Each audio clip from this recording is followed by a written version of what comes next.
Hello everyone and welcome to my studio. I'm Kristen Olson Stone. Today I'm going to be painting the same scene using two different collections of 12 colors each. These are my mini travel tins and they're filled with Rembrandt watercolor paints. I'll be using Silverbrush Black Velvet Voyage brushes to do the painting. If you haven't already done so, please subscribe to my channel, leave a like and a comment. I'd love to hear from you. Each one of the exact colors is going to be listed in the description below this video. Let's get started. So this is palette number 1. The first color I'm going to start with is called Cerulean Blue Phthalo. This is going to be for the beautiful water in the base of the waterfall.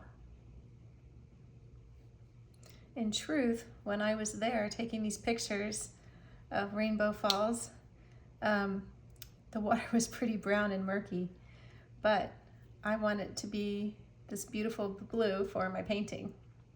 Now I'm going to mix Cobalt blue and Quinacridone purple bluish. Quinacridone purple bluish is a really beautiful color. It's one that a lot of people aren't too familiar with. It's similar to mauve in its tone, but when it mixes with other colors, it makes really beautiful color passages and leaves a really nice texture. I don't quite get the same results when I use mauve, so I do prefer this color over mauve. I'm using this to make the purpley colors that the water makes when it splashes up from the waterfall. Now I'm going to go back to Cerulean Blue Phthalo and I'm going to paint the side of the waterfall. So if you're wondering why Cerulean Blue Phthalo instead of Cerulean Blue, it's a little more pigmented. Cerulean Blue is slightly more, it's slightly less transparent, sorry. And Phthalo Blue is a little bit more transparent and it has a little more of a blue pigment, where Cerulean Blue is a little bit lighter and grainier. So they're both beautiful colors, but for this palette, I chose Cerulean Blue Phthalo. It's a nice happy medium between Phthalo Blue and Cerulean. So for the trees, I'm going to start with Hooker's Green Deep. And I'm going to just paint in some nice light little brush strokes to show the greenery of the tree. I like to do my mixing on the paper when I use these tiny sets because I don't have a lot of mixing space in the lid, and because I really like how colors look when they mix on the paper as opposed to being mixed in the tin. I'm going to add some burnt sienna to the base of the tree, and now I'm going to pick up some more Hooker's Green and continue on doing the other trees. Hooker's Green is a really easy color to work with.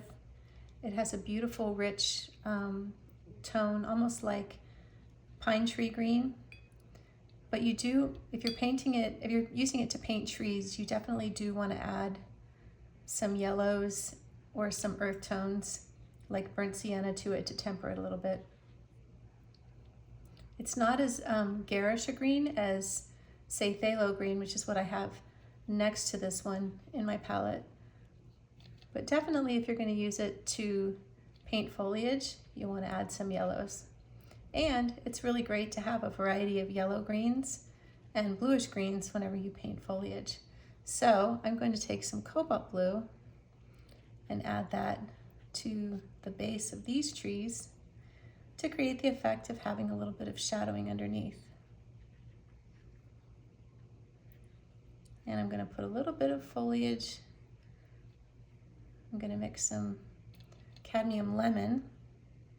I'm going to put a little bit of foliage that's a brighter yellow green right behind the waterfall. Cadmium lemon is a gorgeous lemon color. Really bright, really sunny, really beautiful color. So now I'm going to move down to the bottom of the painting. And I'm going to pick up a different brush. I'm going to pick up my number 8 brush, and I'm going to start adding some flowers. So in the foreground, there are a lot of beautiful flowers blooming, and I'm just taking sort of an impressionistic approach to painting these flowers in a very light, easy way. So I'm going to make them pinker on the right and more of a deep red on this side. I'm going to add some azo yellow deep to some of them, just having a nice variety. And on this side, I'm going to add some Quinacridone purple bluish underneath the pink flowers to give them a little shadowing. So the side of the falls is a cliff, and the cliff is covered with greenery and just sort of a nice brown tone for the cliff. So I'm using burnt sienna and yellow ochre together.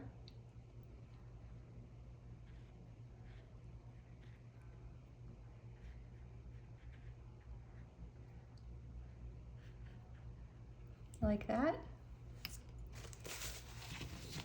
So for the sky, I'm going to use the same number 8 brush.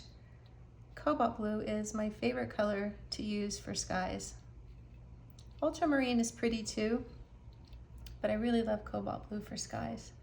So I usually start at the top and I brush the color across.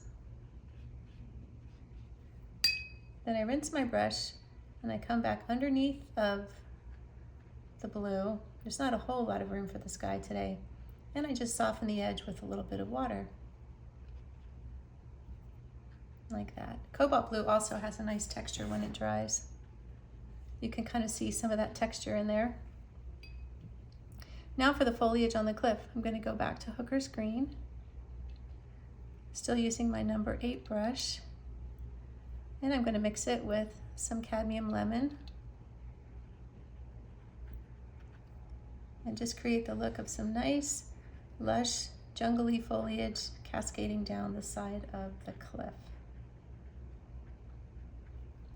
And I'll bring some of that foliage really close to the waterfall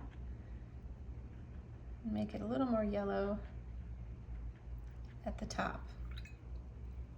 Now I'm going to add some greenery to the flowers in the foreground. This time I'm going to use Pthalo green. I'm going to rinse my brush off and I'm going to go pick up my number 4 brush. I want to make some small leaves. I'm going to mix Pthalo green with azo yellow deep. This makes a really beautiful warm green. Azo is a cadmium substitute, and so on this palette I have one real cadmium color, which is cadmium lemon, and then I have a cadmium substitute, which is azo yellow, which leaves me with one transparent and one opaque yellow, and I really like that variety. I don't like to have a palette that's made up of only transparent colors.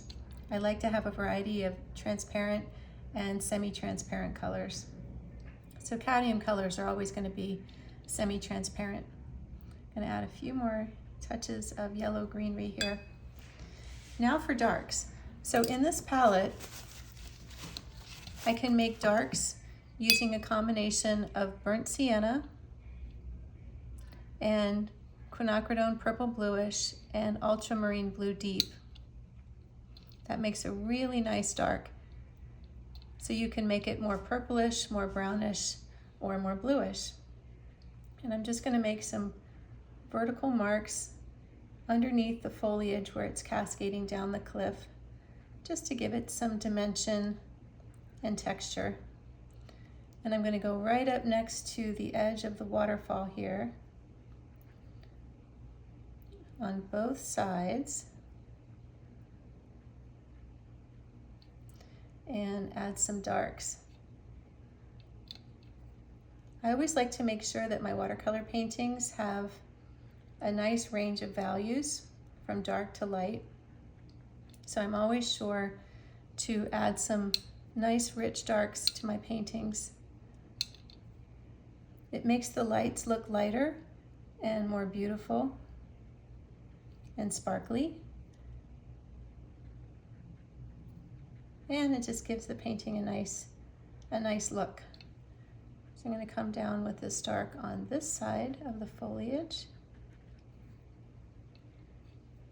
And I'm going to add some more strokes of rich burnt sienna.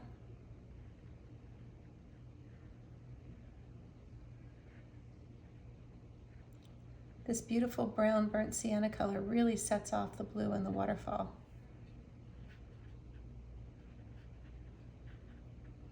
And I'm going to bring some of that pretty brown color up to the top here, underneath the trees.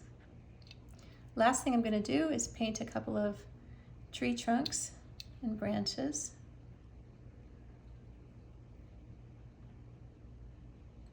To give our foliage some structure.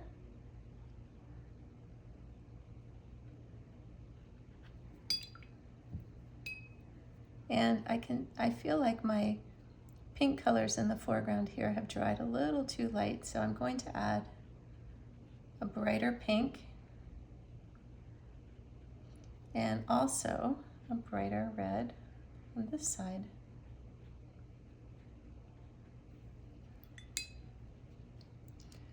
And I'm going to add a few more strokes of this Pthalo Cerulean blue to give a little more texture to my water.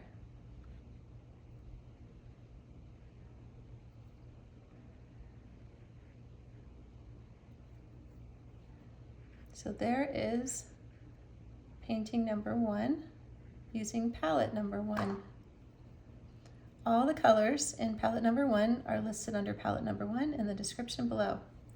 Now let's do painting number 2 using palette number 2.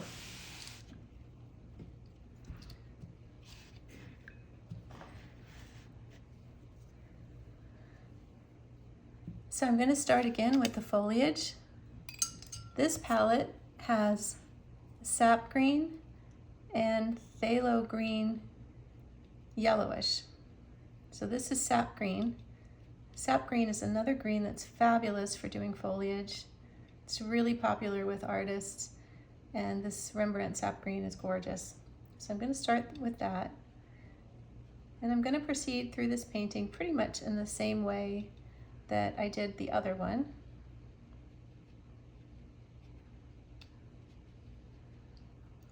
Just putting in these nice green colors. And now I'm going to enhance that green with some cadmium yellow. So this isn't cadmium yellow deep or cadmium yellow light, this is just regular cadmium yellow. I did a lot of experimenting with different combinations of colors before I settled on these 2 different collections of 12 colors. And the reason I have 2 different collections is just because I like to play with paint. I like to play with paint a lot. Okay, so this is Pthalo blue greenish, and I'm going to mix that with burnt umber. And this makes a really nice shadow color.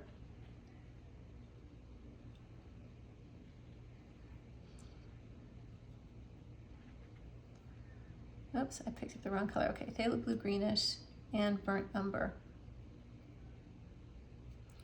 Little tip, I wet all of my paints before I start painting. And actually I wet them before I start my drawing. And so that way, when I'm ready to start painting and my drawing is finished, my paints are really nicely saturated. And I tell people to think of this as like you're preheating the oven before you start mixing the ingredients. It's just a good thing to do. Then when you're ready to start painting, your colors are ready to be used. So this is Pyrole orange, and I'm mixing this with some of the nice yellow tones just to give a little variety into the foliage. So onward to the blues, I'm going to use Cobalt turquoise blue, and I'm going to paint the nice, beautiful blues of this waterfall. And I'm going to add a little bit of this phthalo blue greenish to the side, just to give it a little depth. And I'm going to put these same colors into the water below.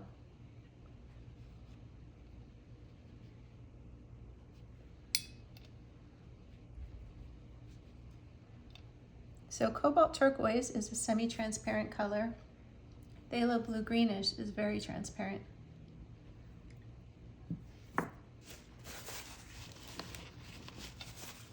Now I'm going to mix a nice violet color for the water that's splashing around the waterfall.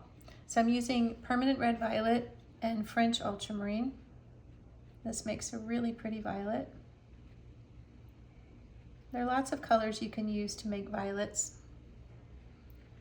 It's nice to have violets in your palette, but it's also nice to be able to mix some different variations. When colors are mixed on the paper, they separate a little bit, and you'll get some little sections where it's a more pinkish violet and some sections where it's a more bluish violet. And the more little interesting things you can have going on in your painting like that, the nicer your painting will be.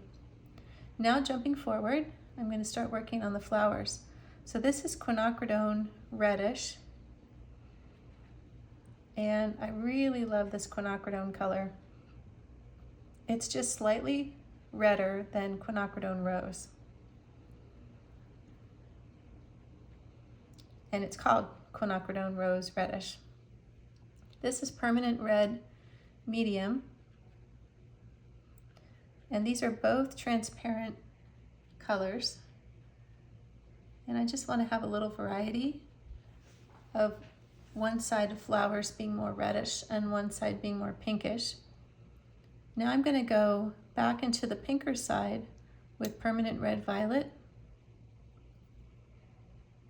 and just add a few shadowy areas.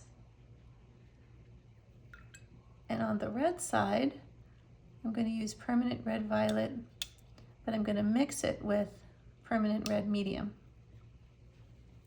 And this makes a color that's almost like alizarin or Madder Lake Deep or something like that. Now I'm going to paint some foliage on the side of the cliff. So I'm starting with cadmium yellow, and I'll mix, this color. This is phthalo green yellowish. Really bright, pretty green. We've got some nice jungly foliage cascading down the cliffside.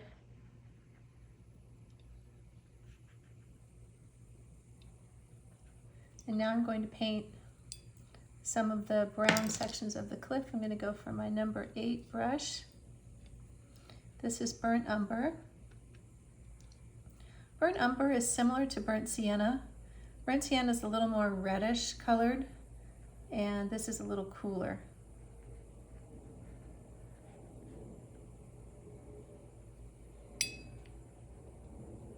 I'm going to bring some of that nice umber color right next to the waterfall, which will help bring out the beautiful blue colors in the waterfall. Now I'm going to add some permanent red violet to the burnt umber and some, I meant to pick up ultramarine, French ultramarine, but I picked up the wrong blue.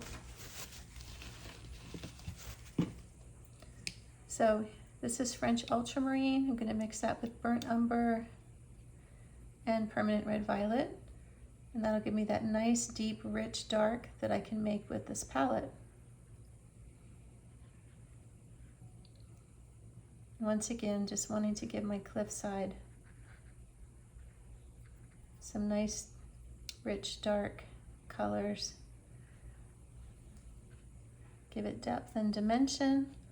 I'm going to go along the back of it and add a few more strokes of this nice dark color.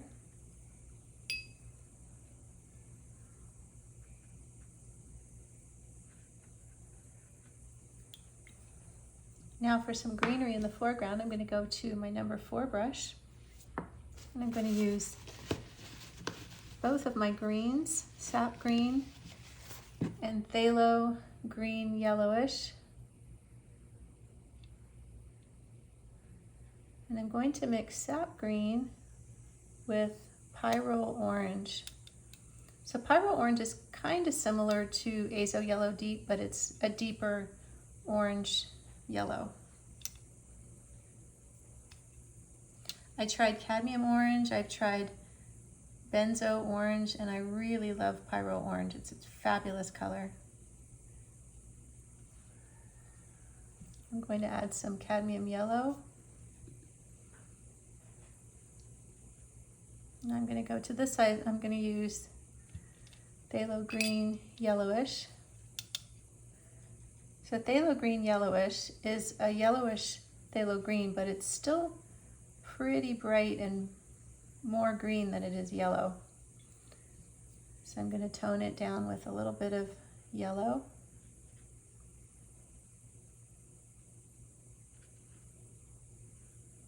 I'm just adding some nice foliage here.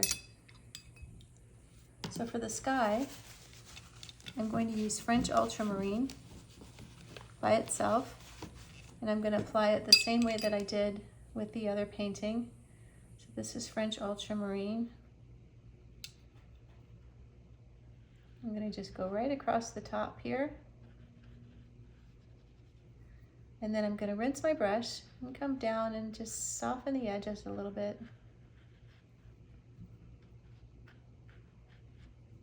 And I'm going to use some of this phthalo blue greenish, and I'm going to go into my water down below and just enhance it a little more with some brighter strokes of blue.